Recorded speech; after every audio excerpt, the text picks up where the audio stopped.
চাঁপাইনবাবগঞ্জের গোমস্তাপুরে দুই কৃষককে হত্যার ঘটনায় আসামিদের গ্রেফতার ও নিহতদের পরিবারের নিরাপত্তার দাবিতে সংবাদ সম্মেলন অনুষ্ঠিত হয়েছে।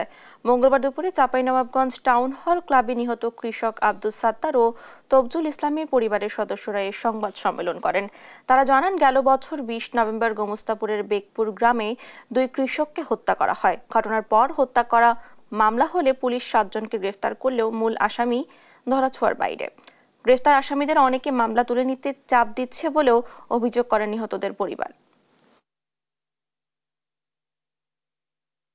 ন্যায় বিচার নিশ্চিত হোক, এলাকার এরকম যাতে মাল প্র্যাকটিস কখনোই না হয় এবং এলাকায় একটা সুশৃঙ্খল পরিবেশ বজায় থাকুক, আমি সেটুকুই সবার কাছে আহ্বান জানাচ্ছি। আপনাদের মাধ্যমে গোটা জাতিকে আমরা জানাতে চাই, উক্ত ল্যান্ডের মতো সারা বাংলাদেশে যত নিরপরাধ কৃষক রয়েছে তারা যেন ঠান্ডা মাথাতে তাদের ভোগ দখলের জন্য আবাদ করতে পারে এবং এরকম কোনো ভূমিদস্যু আবার যেন এরকম করে আমাদেরকে মারতে না পারে।